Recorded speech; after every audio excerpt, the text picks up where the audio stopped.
Afternoon, man, Friday afternoon, and we have two networkers in the house. And that's why you're on the Networking Matters podcast. And we have a gentleman that Jim introduced us to. Jim knows everybody except maybe one person in Atlanta. I don't know which that person is, but we're just going to say there is a person you're going to meet. So, Jim, I want first our guest to introduce himself. Andy, tell our viewers who you are, what you do, and who you serve.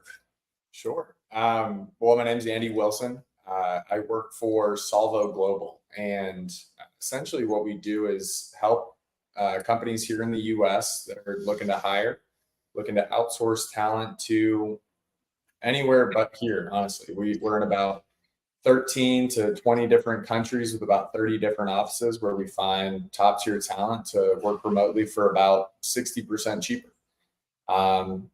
We're serving U.S. companies, so across the board, any size, any industry.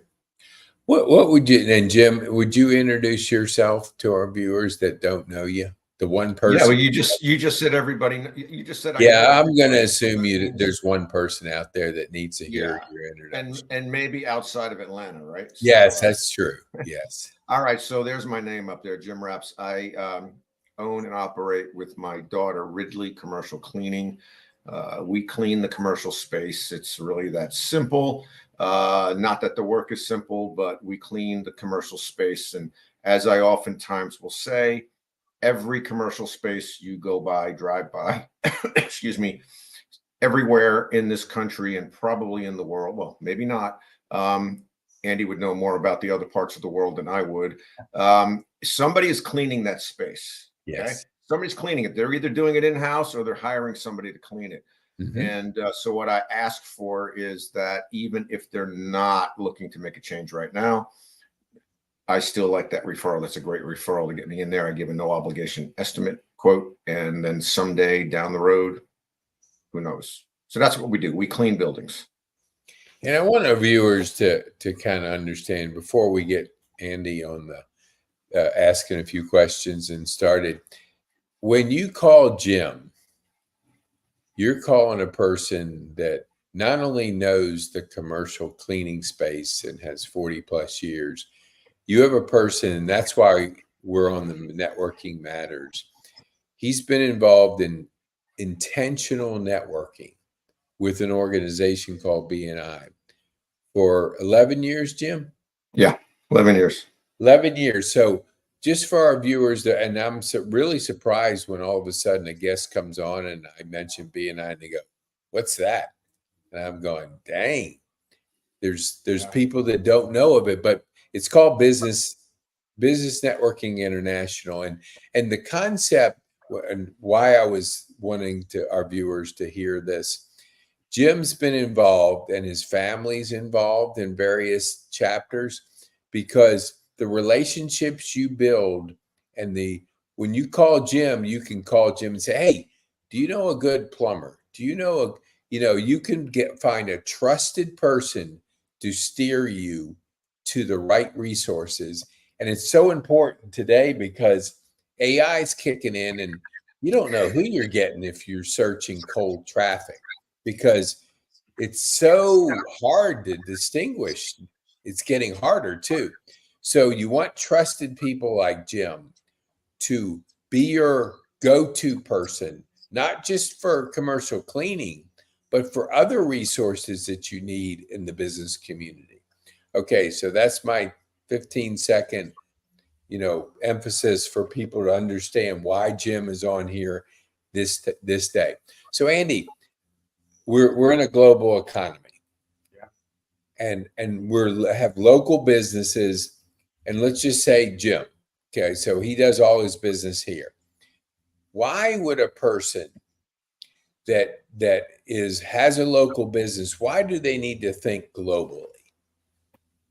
I mean, for the success of the business, you're saving money, but still being able to get more work done.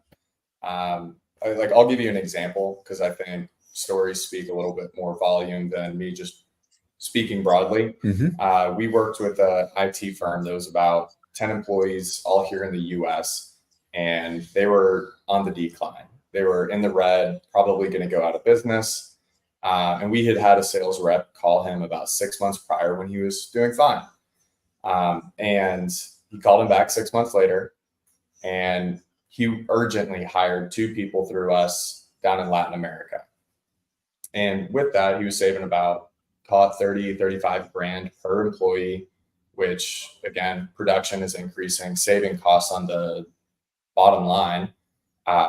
Fast forward 6 months from him hiring 2 people, he hires 2 more through us down in Latin America. So now he's at about 4 employees down there, saving about $120,000 a year. And then he's able to hire more American employees to continue to grow and sustain his business. And that's just one of dozens of cases that we've helped business owners here with outsourcing. And you got I almost wanted to put you on the mindset podcast, because you have to shift your mind into thinking globally. Not that a local business is going to be a global business, because Jim can't serve people in Latin America, at least not that I'm aware of. He might have a team down there eventually. But my point is, the labor market is global. So people have to think, how can I lower my labor cost, offer quality service, and be able to grow? Because I think a business owner has to think differently today than they did, years ago, when the global labor market wasn't as developed as it is now. Now, tell our viewers, like, you represent a company down in Latin America. Where are you going next week? So I'm actually headed to Medellin, Colombia, to visit our headquarters down there. I think actually going down there myself to experience it, along with several of our team members, will give me a lot more perspective as far as how people working with down there, but also the office spaces that they're housed in and the security that comes with it. There's a lot of different factors that we'll be able to incorporate, but I'll just be able to speak to a higher level of it, and the business owners that will continue to be able to help. What do you think when you were first exploring your opportunities? What attracted you to this concept? Honestly, I think it was the newness of it. You mentioned that basically the global talent pool has expanded, but also become more accessible. So for something relatively new in the US that business owners aren't necessarily thinking of, it's a fantastic way for them to save on their bottom line, but also increase revenue. So it just seems like a fantastic, I'm not going to say tool, but we'll use tool for the sake of my lack of vocabulary. Yeah. For business owners to utilize that they aren't thinking of. There are people here in the US that are, like yourself, and you see the value in it. It's just a matter of getting that messaging across to the business owners across the US and teaching them. Well, I want you to think of Jim as not a person that you know, but you run into a person like Jim who has a commercial cleaning business in the US. How would a person like Jim benefit by being able to think globally, even though he can't clean down there? Sure. What would his resources look like? I think the two that come to mind off the bat, anything in the back office, right? If it's HR, customer service, those are going to be tools that he can utilize that are used remotely, where his clients can call in and he's got somebody ready to go to answer the phones. But also from a sales perspective, it almost broadens his horizon of clients, because the people that we hire in Latin America are bilingual.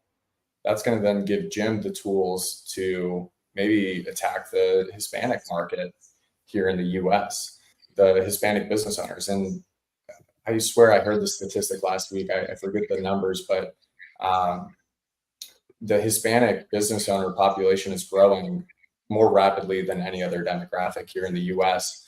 And for US business owners that are only English speaking, it gives them another tool to be able to access a larger clientele. What do you no, I like that. Jim, in your work each day, we've talked about this on Commercial Connector, how important it is to follow up. Do you see like that your time is following and connecting with your current clients? Do you spend a percentage of time that can be tracked? Like, do you spend 5 hours a week, 2 hours a week that you're connecting with your current clients to check in with them and see how things are going? What's that look like in your business? Well, it's nothing that we track. I don't have numbers. I don't have a specific time, but we do send out emails every couple of months, customer service emails asking how we're doing. Some people reply, most don't. So that's really about it. I haven't gotten into the constant contact type of thing where it's automated. Don't know that we need to, but eventually at some point I could see us having somebody who's making those phone calls. But something that I've found these days, and if you notice, I moved my location. I lost my internet signal and had to move to a different part of the house here. We took you out of the main room and put you in the green room while you were moving. Sometimes up in the cave upstairs, the signal gets a little weak, and I think that was happening. So I also find that, to answer the question directly, I'm finding that most of our customers don't want to be bothered with too constant of a contact, right? They want you to just do your thing and go from there. But I think that if he wants to talk about it, you should talk about the local aspect as well, because I believe from our one-to-one, you and I, you talk that it's not, you don't just do international, you can find local labor as well, right?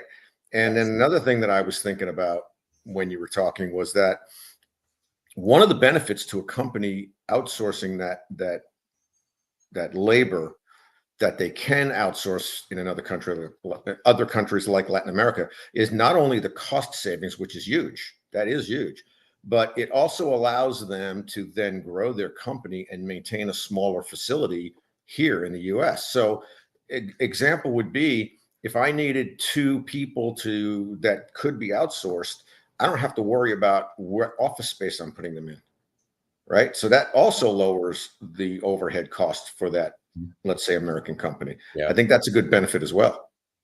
Yeah, I whenever I kind of I had called Jim for our viewers, just about 30 minutes before the podcast, and to ask him to be on with us.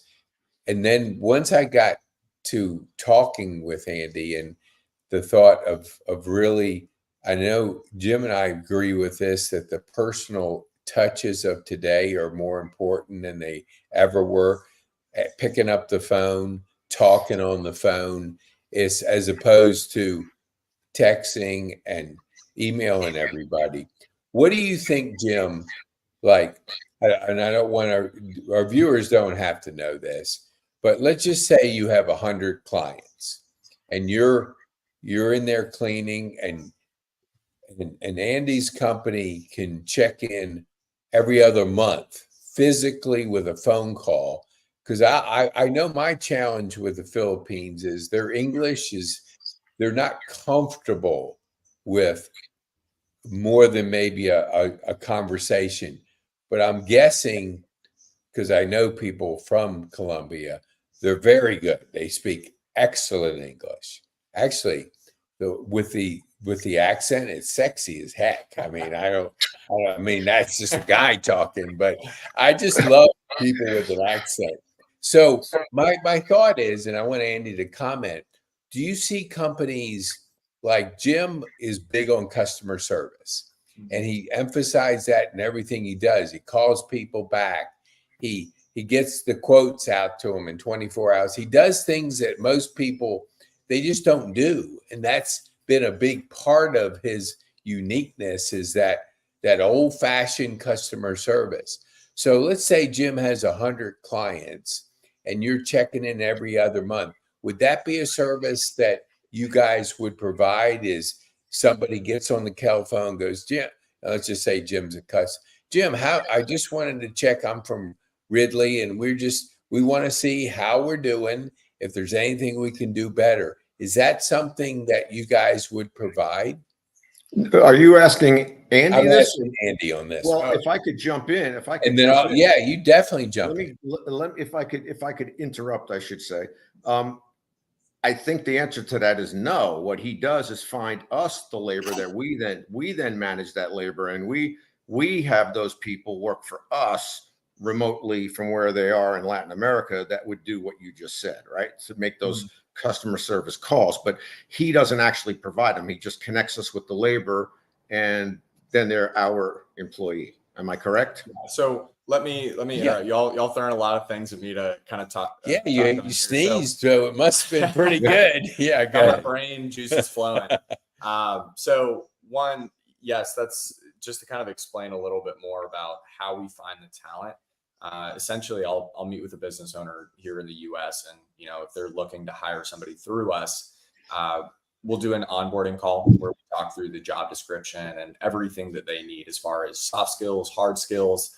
And the thing is, you can be specific in Latin America as far as gender, if you wanted to hire a man versus a woman. So that's something you can't do here in the U.S.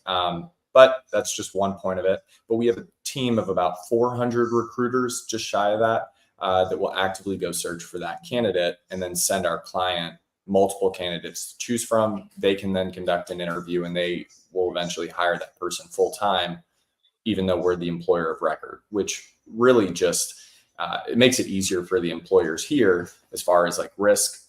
You're not having to cover the benefits or taxes in another country or go through the compliance regulations for hiring somebody.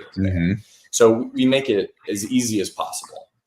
But the other thing I wanted to touch on, you mentioned, what was it? Calling from, like, let's just say he wanted 10 hours a week, and you guys would be sole purposes checking in with his current clients to see how things are going and making a human contact. Is that possible? So we don't necessarily do the part-time staffing. When we're finding somebody to work for your company, they're going to be working full-time, 45 hours a week. Okay. Fun fact, culturally in Latin America, their work week is 45 hours to our 40. So you're going to get an additional 20 hours a month of labor cost for, again, cheaper. But if you needed somebody to work 10 hours on just client follow-ups, then delegate 10 of those 45 to that, and you can have them either reaching out to new customers to find new talent or just doing admin work. It just depends on what exactly you need them for. But I wanted to touch on the hiring here in the US piece.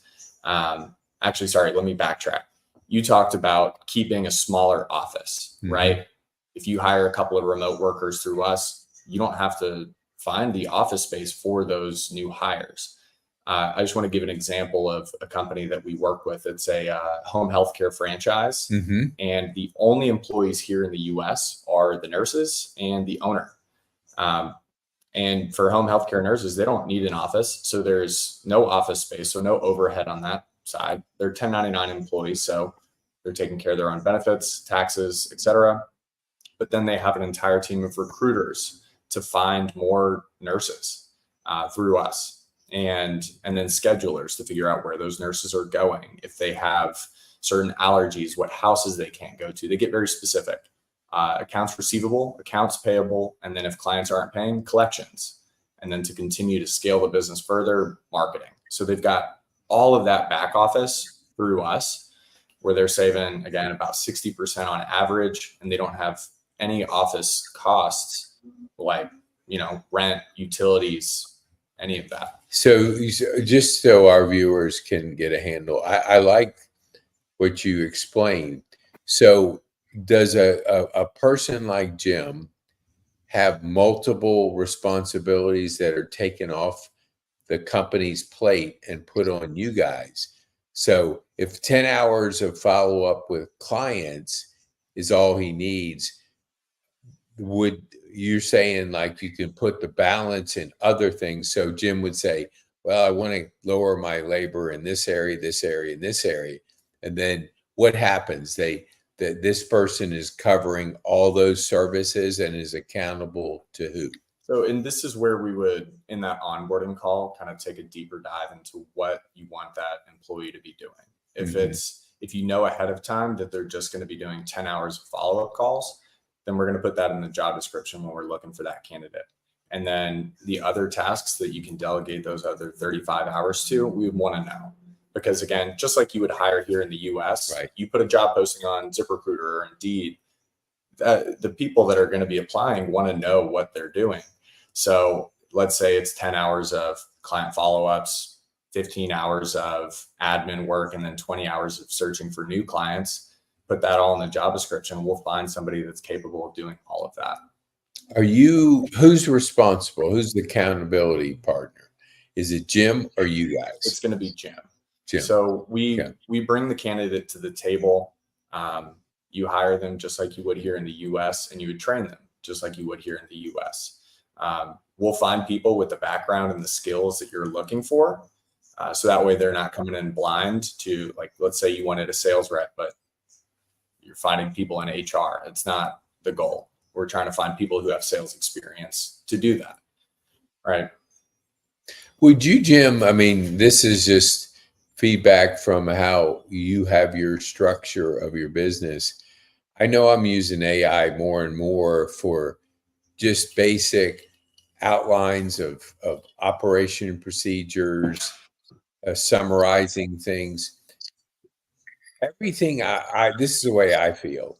Everything that I don't have to do, like I can't outsource podcasting, but every other aspect I outsource.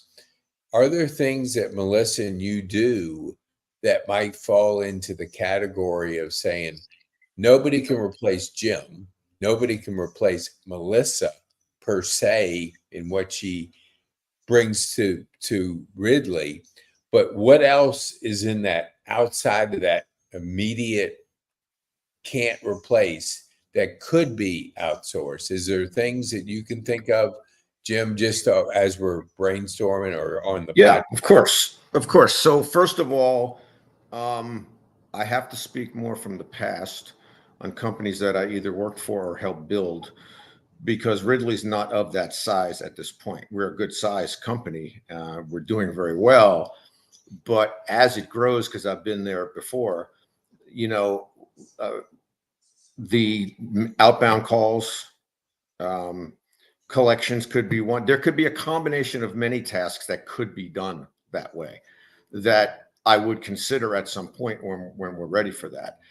At this point, we already have our bookkeeping being outsourced through, we've had Jerome on this podcast before, on one of the podcasts, Jerome O'Burlton with FinQuest Bookkeeping Services, when 4 or 5 years ago, when I hired Jerome, who I met through BNI, by the way, when I hired Jerome to take care of our books, I asked him if he was going to be handling the books, and he said yes, and he did for all this time.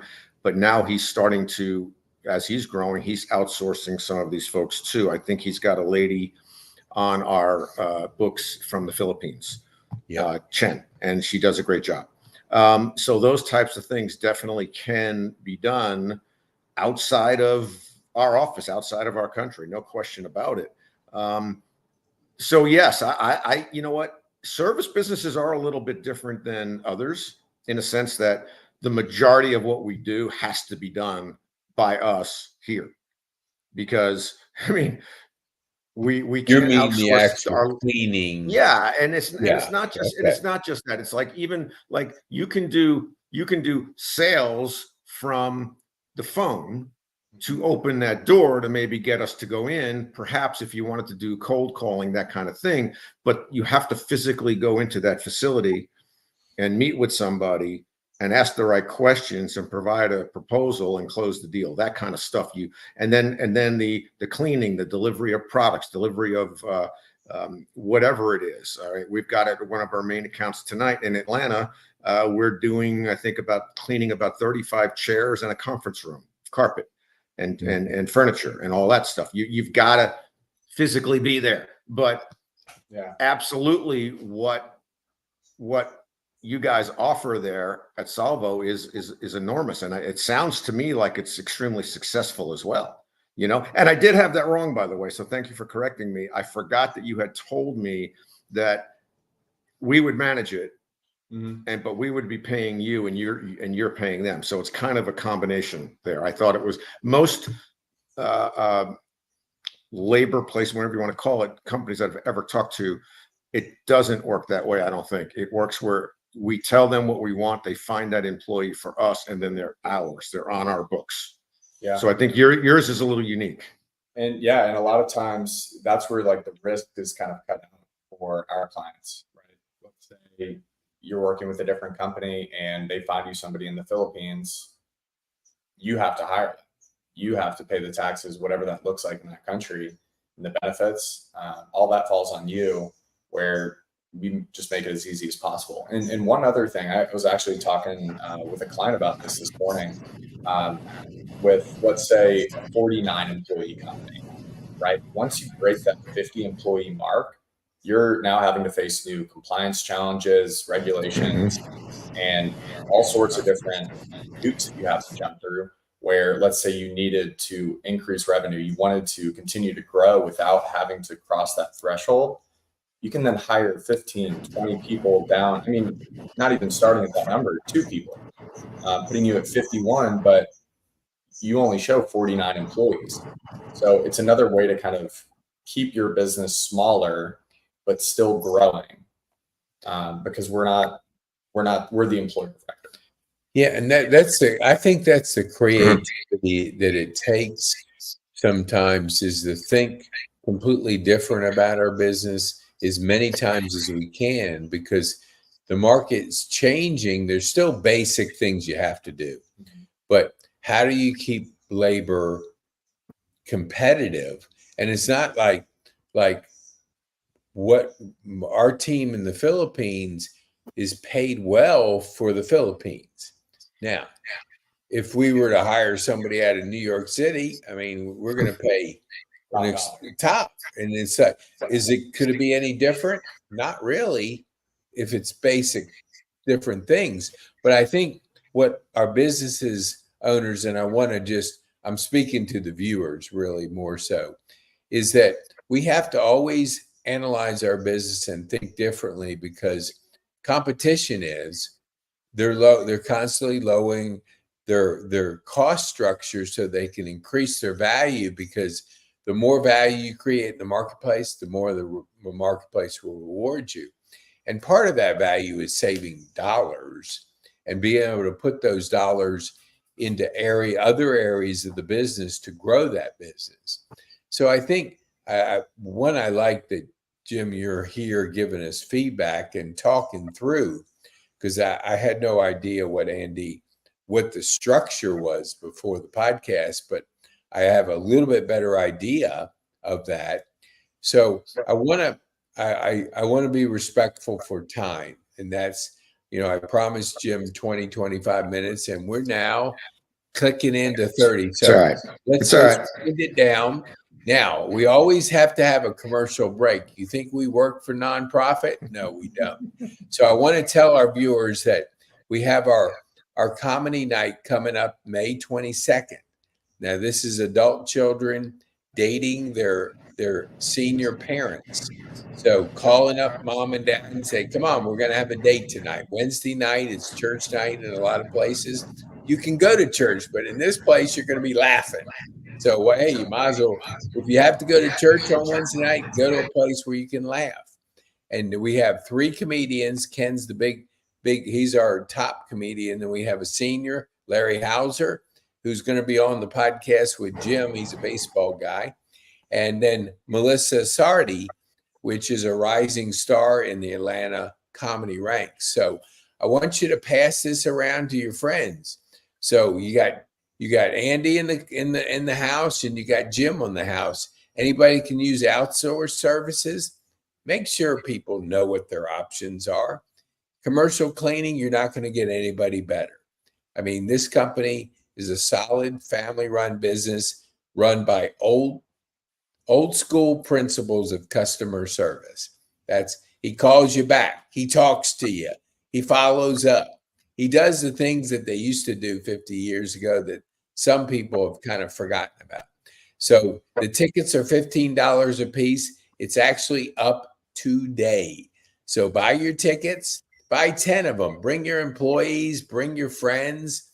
Come, because everybody needs laughter, especially coming out of COVID. We were all too serious, cooped up in our little whatever. So now we're going to laugh. Andy's going to bring a crowd of people from Colombia. So this is the last part of it. Okay, here we go. So if you want to get a hold of Jim, here's his number. Jim, give our viewers your phone number, please. Yeah, it's my cell phone, 404-309-6093.